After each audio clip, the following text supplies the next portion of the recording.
understand from the moment they decide to sell until the moment the last box is unpacked in their new home, you have an opportunity to be their superhero by telling them, okay, here's what to expect.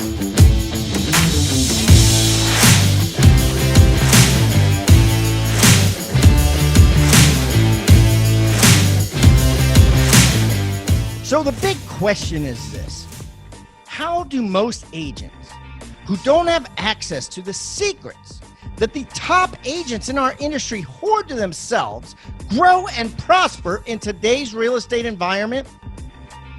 That's the question. And this video podcast is the answer. I'm Pat Hyben, and welcome to Real Estate Rockstars. Rockstar Nation, this is Aaron Amuchastegui. Excited to introduce you a new guest, Caroline Carter. She's the founder and CEO of Done in a Day. It's a company that helps with transition and move management, and she's helped more than 2,000 families prepare their houses to get ready for top dollar. This is kind of a unique niche, and I'm so excited today about all the different tips that she's going to give us that's going to help all of you agents out there, and especially you listing agents as you try to provide extra services out there for your customers and as they make the transition themselves. So Caroline, how are you? I'm great, Aaron. I'm really honored to be here today. Thank you. Glad to have you. So when this one airs right now, it's kind of the craziness, the crazy time of the coronavirus where everybody is kind of stuck at home for the first time, ever in my lifetime, the first time ever where they've just made everybody go home and work from home. And I think especially right now, agents are looking to the news and looking to ideas. And I think there's going to be some stuff we're going to talk about today that can help people kind of right now while they're stuck in their houses. Right? Absolutely. This is a great opportunity for people who are stuck at home. Obviously, we have to continue to do our jobs, but we can use this as an opportunity to begin to prepare ourselves to sell, whether it's a week from now, a month from now, 2 months, or a year from now. There are things that we know that we can do in a strategic sequence that can prepare us that we're going to have to do anyway, but we could take advantage of the time that we have at home now. I think that's great. Well, I can't wait to get into that kind of strategic plan that you have. Before we jump into that, tell us, how did you get into real estate? I was asked by a roommate of my sister who had recently lost her husband, was living in San Francisco with 2 small kids, and said, I bought a house sight unseen. I have no idea what shape it's in. I just know that I'm going to move there because I have family there. Can you go check it out? Not as a realtor, because I wasn't a realtor, but go check it out and see what I need to do to fix it up. Paint, carpet, lighting. Well, I had done my own houses, Aaron, but I had never done something like this professionally for anybody else. So I did a sort of assessment, if you will, an interior and exterior, and I reported back and said, here's what I think you need to do before you move in. She said, great, let's go with it. So I, had the house painted, did some fast, easy, and inexpensive updates to kitchens, bathrooms, removed carpeting, refinished floors. And then she said, well, all that is great. I'm just going to send ahead the 53-foot moving truck. Could you just settle my stuff? Well, I had never seen any of her stuff before, all of her household goods. And in fact, I scrambled and got a couple of people to help me and settled her home in a matter of days, so that when the family came, this emotionally broken family came, they were able to get to the business of settling in immediately. So that was kind of my first entree into real estate. And you'd be interested to know, Aaron, even though we didn't speak about this, I also, after a couple of years in this business, got my license in DC, Maryland, and Virginia, and as a realtor, and lasted about 20 minutes. And this is a brutal business. And I am so impressed by agents that are able to, really serve clients long-term, because it's not easy. Dealing with clients in this emotional space of selling their home, selling their home and moving to the next home is filled with ups and downs. It's a roller coaster of emotions for sellers. So I realized that what I enjoyed most about real estate was not actually selling. I loved prepping the houses, but what I enjoyed most was really diving deep with the sellers to help them strategically manage their time and money and the physical side of the process. So I went back to, after my 20 minutes of real estate, I went back to doing what I was doing, but focusing on the bigger picture, not just the sale of the home. So your first project you worked on was kind of helping somebody move in. So they said, hey, here's my house, go move my stuff in. And I tell you what, we're in the process of moving to a new house right now. Okay. And while we were on vacation last week, that was the hope. Now our purchase closed a little bit late, so we didn't get to move it in before, but that was kind of our dream, to be able to show up to the house and have it all moved in and ready. Now, is that still a service that you do, or yes. Is it, so you still do that part? How did you transition from helping people move into houses to helping people move out of houses? What was that like? You know, in DC 15 years ago, there were not home stagers. Home staging was not it was not a common service. Mm-hmm. And I put my ear to the ground. I was a single mom, newly single mom with 3 little kids. So I had to figure it out very quickly. And I dug deep and I thought, okay, what can I do that I can monetize that'll really be of service to someone? And the one thing I realized was that I'm incredibly organized, and chaos does not bother me like it bothers some people and sends them sideways. I am energized by chaos. I can create order out of chaos where other people cannot. I can walk into a room that's either vacant and see it fully furnished, or I can walk into a room that's a total mess and see furniture where it's supposed to be, meaning, you know, a layout that makes sense. So what I did was I began to do some research on home staging and realized that the only people that were staging their homes were the top agents who were doing it by themselves. There was no organization that was really working with the agents at that time to provide these services. So that's where I started. I was taking my dog and pony show, to the top realtors in the DC, Maryland, and Virginia area, and really listening to them about what is it that you wish you could have as part of your cadre of services that you really don't. And what I heard the most was someone to support this whole section, meaning I want to focus my time on listings. I want to get listings. That's my superpower. That's where I want to focus. But yet, I have all these client meetings. I have to walk these people through what they have to do to sell at top dollar. I have to help them secure the trades that they're going to need. So it was this whole entire process. And I thought, hey, I'm good at that. Okay, so I only did one project, but I'm from Jersey. I'm very can-do. So I thought I'll be that person. And it started slowly, but caught on very, very quickly. And a lot of agents said I was kind of the best kept secret in Washington. So now I've expanded our market into 2 markets, which is the Palm Beach area, because I personally want to live in the sun where it's, today it's 80 degrees and beautiful sun. But we're also continuing to serve our clients of the last 15 years in DC. So do people hire you? Do agents hire you? And how does that, and just give us an overview of how your process works from the first time you get that call to how far in the process you go. Okay. So the short answer is the agents typically pay for my initial consultation. What is the initial consultation? The initial consultation is when they refer their client to me and I have all of the difficult questions and do all the hard work up front.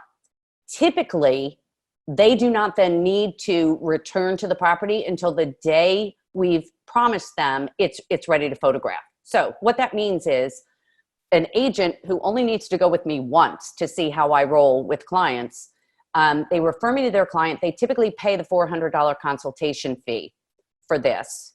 I sit down with the client and we immediately talk about schedule and scope. Schedule meaning what time frame do they have in mind in terms of listing their property? And what else is going on in their lives? I try to really probe deeply to get a sense of how they're approaching the sale of their home. Because as you know, moving is one of the top 5 stressors or stressful life events, along with, death, divorce, illness, and loss of a job. So I want to know why. If they're floating, if they're going to try it, that's going to tell me something about their mindset. I want to know why they've made the decision to sell. Once we then schedule, once we talk about the schedule, then we'll begin the interior and exterior assessment. Okay. That's when I will walk the property with them inside and out and point out to them how their current asset currently reflects based on current buyer expectations.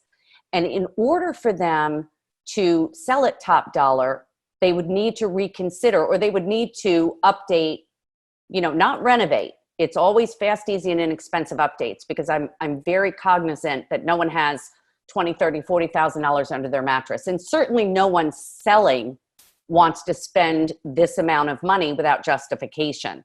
Right. So I'm very careful, but we look at everything from, curb appeal to, outdoor living space. And I walk them through my mind, my thinking in terms of how we're going to massage where they currently are into more of a visual and physical positive rather than a negative. For instance, if their landscaping is blocking the front facade of the house, I'll talk about how we trim or sometimes even rip it out and start again to reveal the facade of the front of the house, which is, your money shot in a virtual tour. I will walk them through, one of the things I was going to hopefully share today are the 10 things that agents need to talk to their clients about that will send buyers running, immediately to the nearest exit. But so once we figure out, exactly what we need to address in terms of delayed maintenance, value adds, we will compile a list. We will then go to the estimate phase where using my contractors, they can use theirs certainly, but using my contractors, and typically most people will use mine for continuity. Then we get to the estimate phase, and then, we will, hopefully go to contract. The agent typically is not part of this process unless they want to be. Most of them say, you know what, after they get to know me and work with me at least once, say, listen, tell me when you're ready to photograph, and I take care of everything else. That is walking them through how to prepare their house to sell, strategically how it's going to work, where we start, in their own house, meaning they're going to focus on exactly what they need to do as opposed to what they want to do. Meaning, if you think about your own house, we all have home offices. There's no one that can make the decisions in your home office but you. There's no one that can address your medical, your financial, all of your files but you. So you're going to focus on making the decisions as a seller. I provide the teams that will support your efforts. Okay. So you help them move, and then do most of them hire you for when they buy the new house and say, hey, help us move and take care of all of it? Or do they Absolutely. say, hey, help us figure out where we want to organize our stuff? Or Absolutely. Bits and pieces? It's for most people, they want soup to nuts. And it makes the agent, it puts the agent in a better position where they have more time. They're not spending the time hand-holding. And I have to be honest with you, hand-holding is not my strong suit. I work most effectively with agents and with sellers who are able to change their mindset from the beginning and understand that, as Americans, we move 11.7 times throughout our lifetime. But some people don't move for 10, 20, 30, 40 years. And we need to understand, we need to discuss what this means to them from an emotional point of view, because turning their home into a house, i.e. a marketable asset, is very different from selling their home. And this is part of the difficult conversation that I have with their clients that I'm hoping I can impress upon agents is necessary, to have with your clients. We are not used to being told. Agents don't want to tell their clients, listen, your house smells. Okay. It truly does. It smells like pet urine or whatever. They don't want to be the bad guys. But guess what? I have built a reputation over the last 15 years by telling the truth, but providing solutions. What sellers need to know is, look, we all live like this. Not really, but we all live like this. But there's a difference when it comes to selling. We can't sell like this. Real Estate Rockstars, this is Aaron Amuchastegui. And as you know, when you've been hearing these episodes, so many of our guests give us lots of free gifts and share the tools they've been using to become successful. We've got free real estate tools, scripts, ebooks, marketing materials, and more. We keep track of everything in our vault, and it's updated with new items each and every week. If you want access to that stuff, it's totally free for being a listener. All you have to do is go to agentsuccesstoolbox.com, agentsuccesstoolbox.com, and get your free gifts now. So go ahead. So agent, I mean, I think that's a great tip for agents that are out there, right? So most of our listeners are agents. We're trying to teach them how they can take some of these tips and things that you've done and apply it to their businesses. Right. And that first tip there made a lot of sense. Like, tell them the truth, but Right. provide a solution. The solution. You know, but to be Right. able to say, what do you think are the 2 or 3 most common things that agents should be telling them that they're forgetting to? I don't know, Aaron, if they're forgetting to or they choose not to. Okay. No one wants to. When you're pitching a listing, the last thing you want to do is antagonize a seller. However, to create a long-term relationship and a referral base that'll be with you for years and years, which I have effectively done. I haven't done a lot of things right, but the one thing I have done right is by truly meeting and addressing the difficult situations and questions head on. I think the best place to start for an agent is tell me what you know, or tell me what you understand about the real estate process. Tell me what you understand about the short-term storage process, because they're going to need storage. Storage is a multi-billion-dollar industry now because sellers cannot emotionally part with certain things. Okay? They need to know what that's going to cost them, you know, per month, per year, ad infinitum. Because what often happens is, you know, out of sight, out of mind, and you'll be paying on storage for 10 years. So I like to work with the agents who are able to have these hard conversations, but who also have the solutions and say, all right, now movers, have you thought about the moving? I know that you plan to, you know, be under contract before you're going to schedule a move, and that makes sense.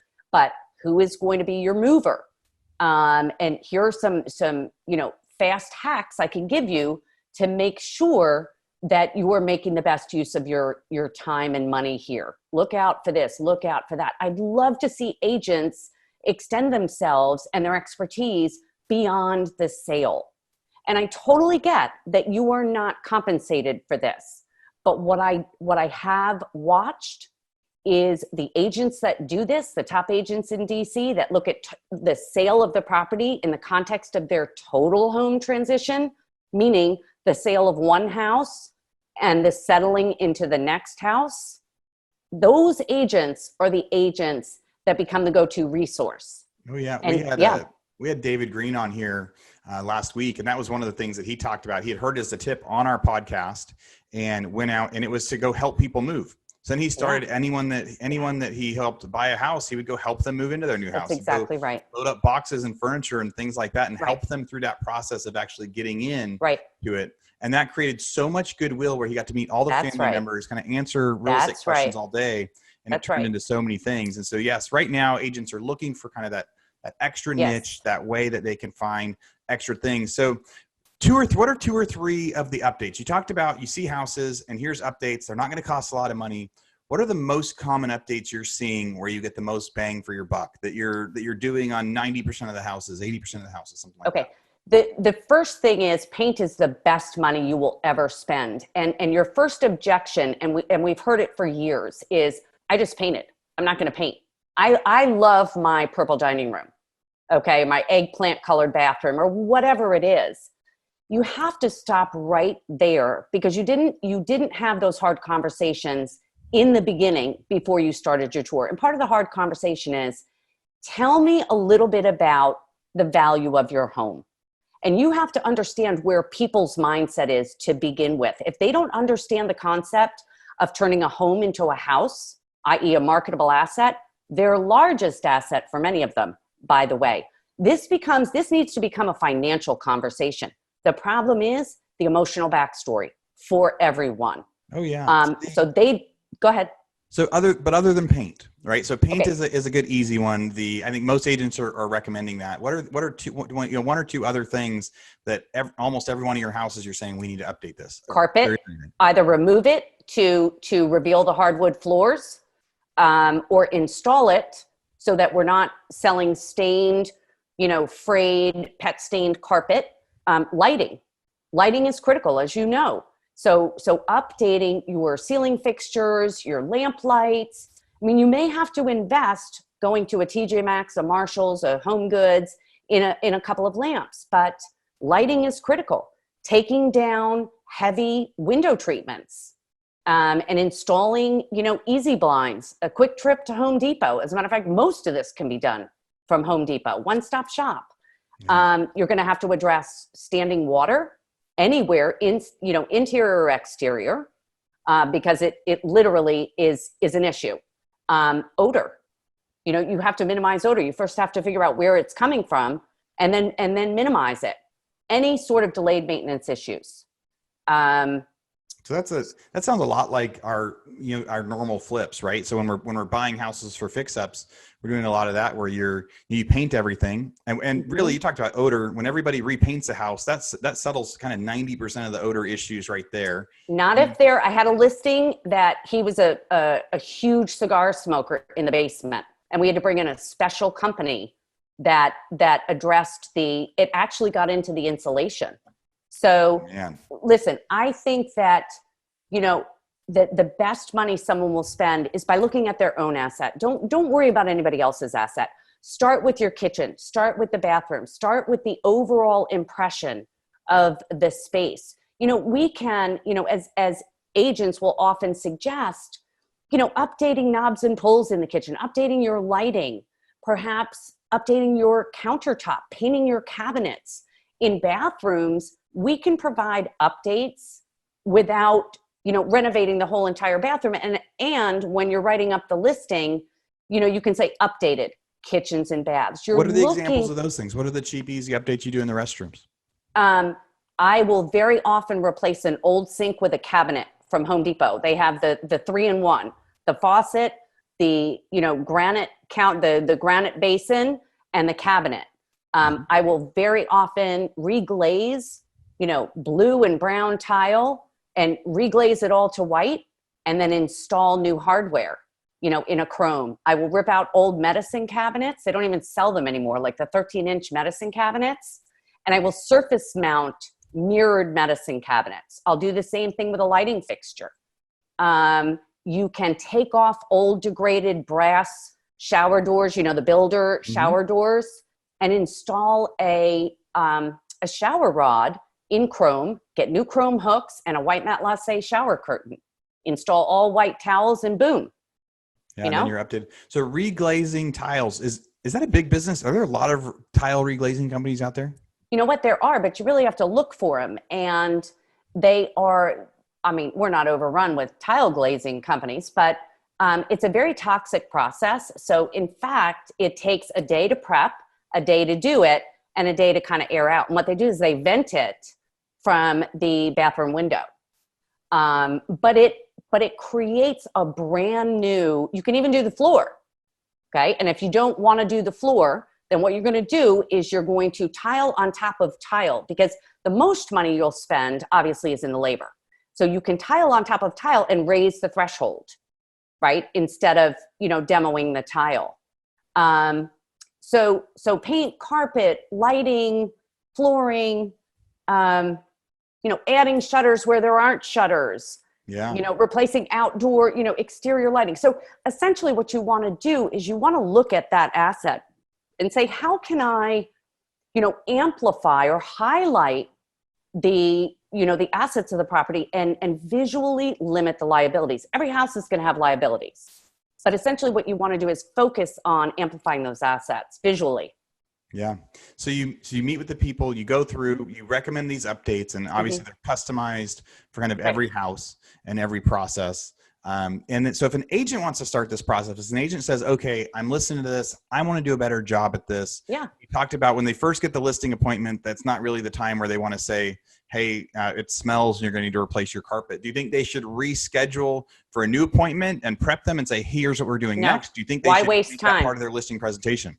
Why waste time? Because what I have found over meeting with thousands and thousands of sellers, what I have found is that they are going to either be predisposed to doing this, they are willing to be educated and invest in the process, or they're simply know-it-alls and they're not going to do it. So what I have seen work the best is when an agent is able to say, look, we all live this way, but let's talk about how we can showcase value while also helping you to pack to move at the same time. So you see, you're clearing out. Everybody talks about clutter. Okay, fine. We all have clutter, but you have to dive deeper than that, providing people with, look, here are the areas that you need to focus on, and here's the order in which you need to do it. And here's why this is going to help you. See, people feel that a lot of sellers feel that agents are only interested in the date to list their property, which is why by embracing the sales process as part of this home transition process, you can talk to somebody in a way that's going to resonate with them beyond the sale, right? We want to be full service providers. A lot of agents do want to be full service providers for their sellers. So understanding the process and at which point they can help them. I love your story about helping with the boxes. You don't have to help with the boxes. You merely need to provide, a step-by-step plan for people to follow. They'll think you are a superhero because no one talks about this. No one tells them about that process. They don't. So you think agents should do that kind of during their listing appointment or kind of right after and go, here's the process of what you're supposed to expect. Yes. You talked about opening up with what do you know about the real estate process, and then being able to say, well, here's the process that we kind of recommend and what makes us different with that. You talked about a top 10. You had this list of top 10 things that I think it was that agents should be telling their sellers or that makes buyers run. What is that stuff? Yeah. So I think during your initial consultation, when you explain to them, look, I am here for you, not just for, to sell your house at top dollar, as fast as I possibly can. I mean, one of the things I say in the book is there's no one out there that could possibly answer the question, when are you going to sell my house and at what price point, right? Over how many days? No one can answer that. So you need to involve your seller from the beginning for them to take ownership of it. And you need to have that conversation about changing their mindset immediately from home to house because the buyer doesn't care, right? So the agent, as part of their walkthrough, is going to say, look, I am going to view your home as an asset, as a financial asset, as a product that we are going to work together to market to ultimately sell at top dollar. Here's what I see, and I'd like to discuss it with you. And you are going to check at every certain point, as we talked about before, standing water. You are going to actually physically show them, okay, talk to me a little bit about why there's standing water here. Anything that beeps, squeaks, creaks, it has to be, with reference to delayed maintenance, it has to be addressed, okay? Because it will become an issue with a potential buyer. So the second thing, now instead of later. That's exactly right. There shouldn't be surprises. Is standing water one of the top 10 things, or it is one of the top 10 things, and definitely where we've all seen leaks in the ceiling, leaks in the walls, where it's been professionally, ameliorated, but there's still evidence of the fact that there was water and there was work to be done. So you need to be careful that there is no evidence, or if there is evidence, you're able to back it up immediately. I mean, visually, how, the house speaks, the asset speaks, and we're not even there. We can't be there to address every single thing a potential buyer sees and how that affects them. The second thing we talk about is odor, must, mold, mildew, cigar smoke, cigarette smoke, all of it. Pets. Yep. I mean, we love our pets, but pets have a footprint. Obvious delayed maintenance, leaks, foundation cracks. Let's think visually about, our roof, our chimney, the facade of our house, leaching. There's so much delayed maintenance out there in houses, there's and people are so getting ready much. to sell. That's the last time they're already thinking about the next house. So That's exactly right. But here's the deal. The golden rule in my business is to provide someone 1 year where they can do nothing but move in and enjoy the house, meaning there's no major maintenance needed.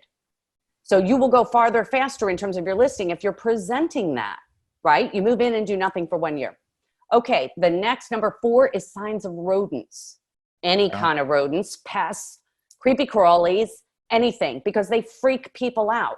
Okay, they don't know if there's an infestation.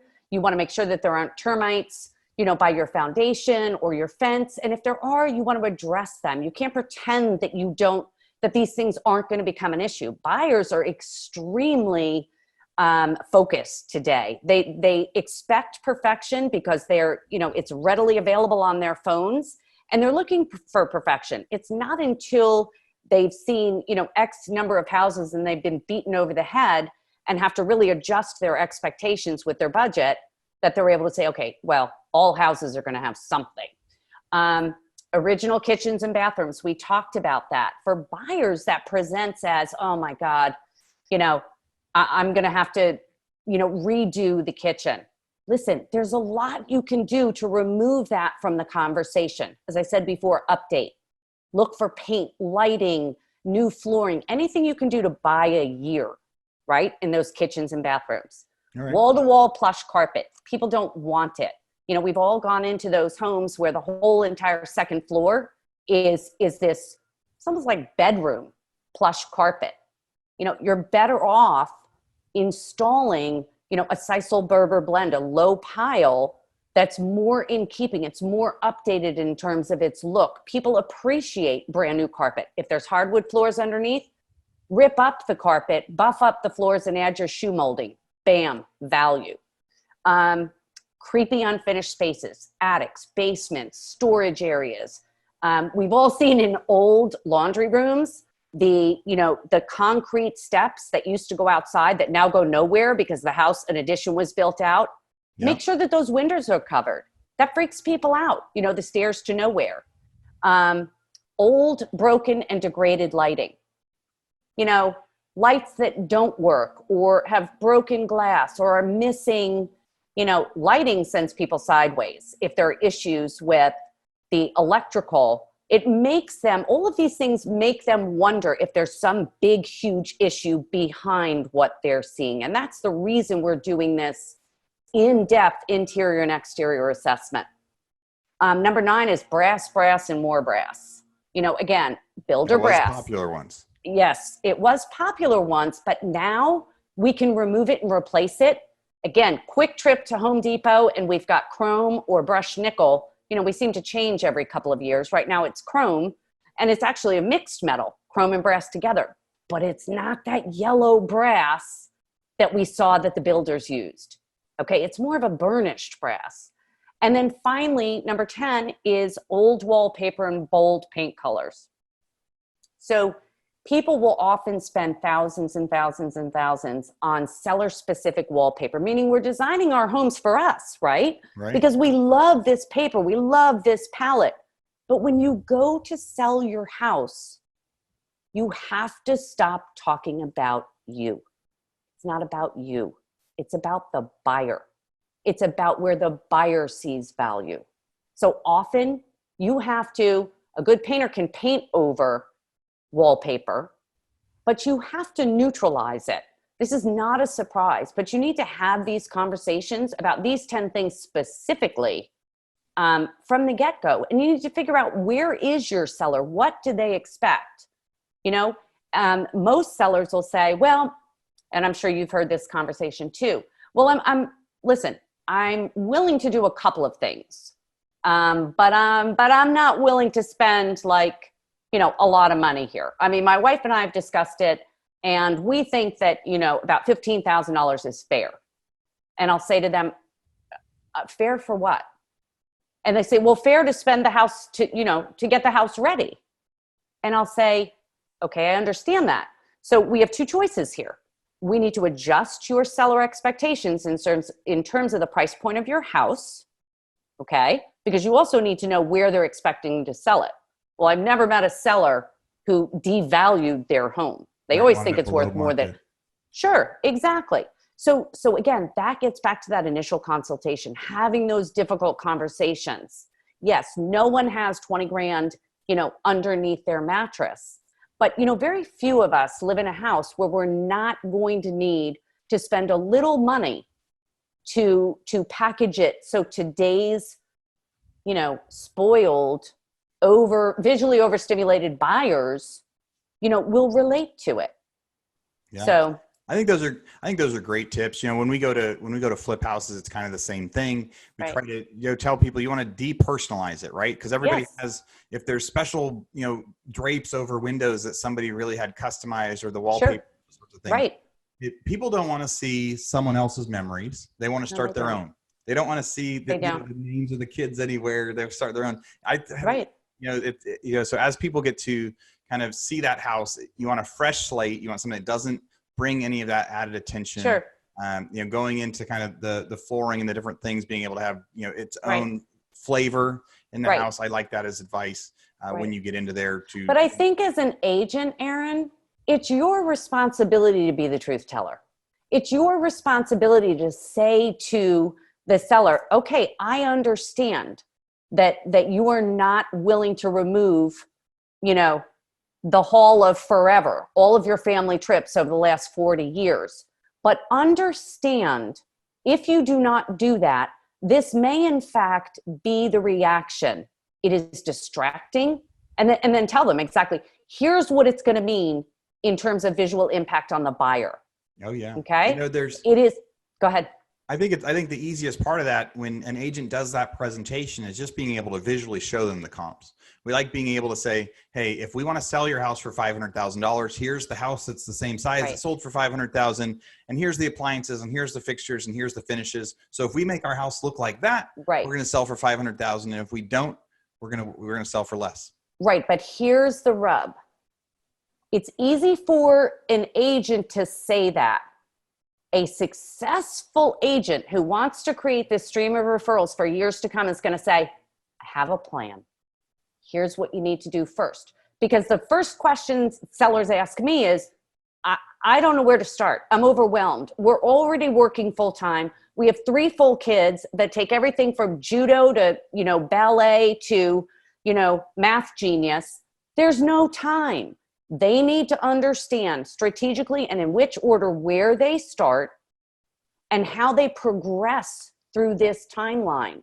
They need to understand the cost of short-term storage, the cost of delayed emotional decision-making. I can't give this, away. Maybe my kids won't want it, but it's great Aunt Mamie's dressing table.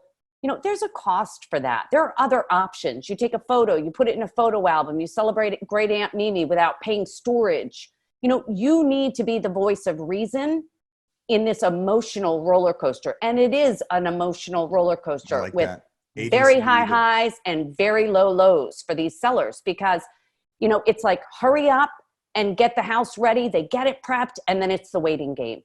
So they need to be prepped to deal with the negativity. People are vicious, okay? Sometimes and you and I both know this, sometimes they won't say a word. They'll simply say, what's next, right? So it's hard. I like what you said there. The agents need to be the voice of reason during this emotional, kind of unreasonable time.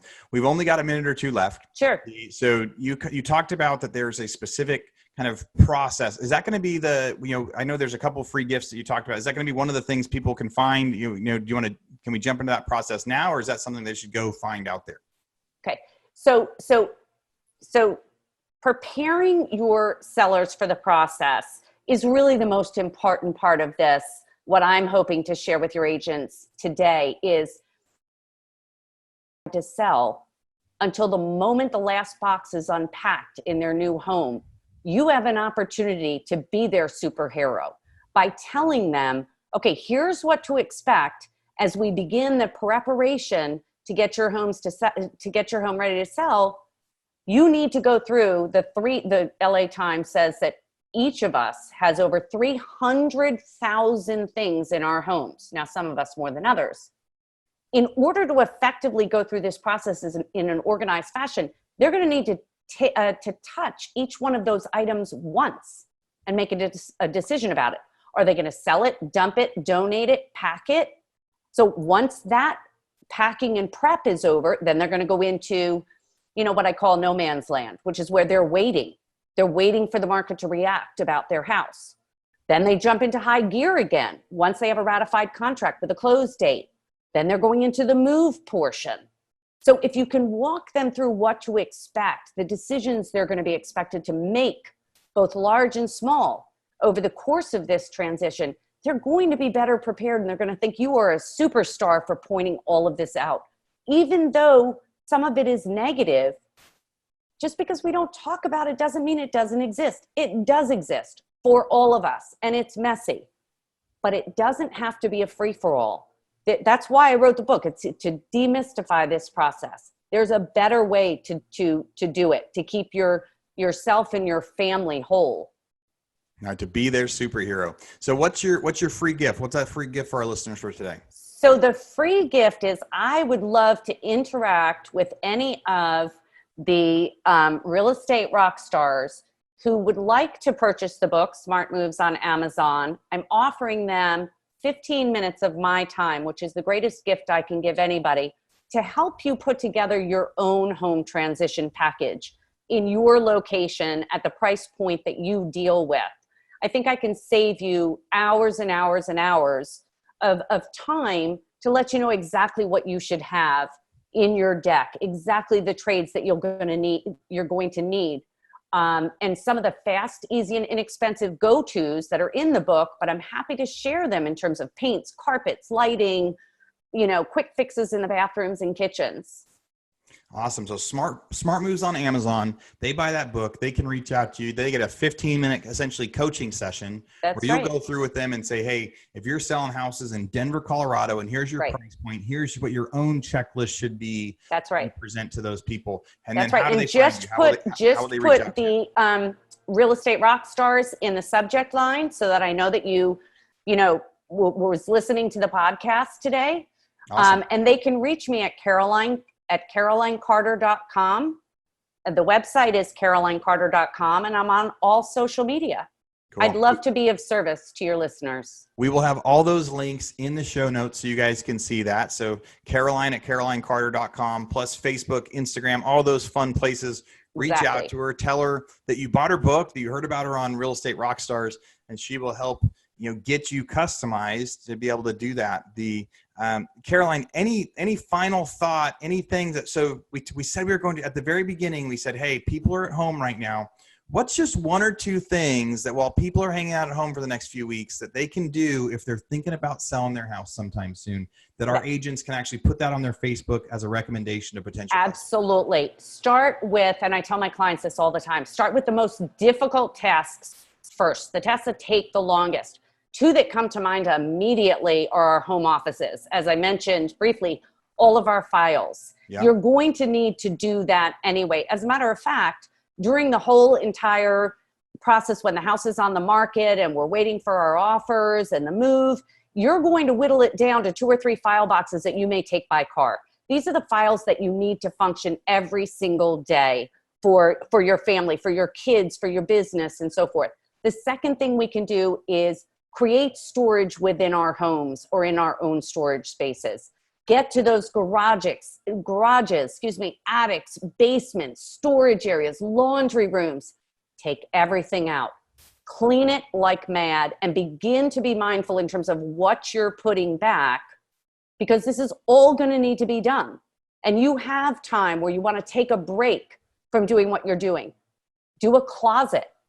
Begin to go through your clothes, to donate anything to others that you no longer wear or that fits. Your entire house is going to need to be sorted, purged, and organized, regardless of whether you're going on the market in a month, 2 months, or within this year. All of these things will need to be done so you can get a jump on them inside, where you're not exposing yourself to anybody else, but you really can get this done. Take one project at a time and just jump right into it.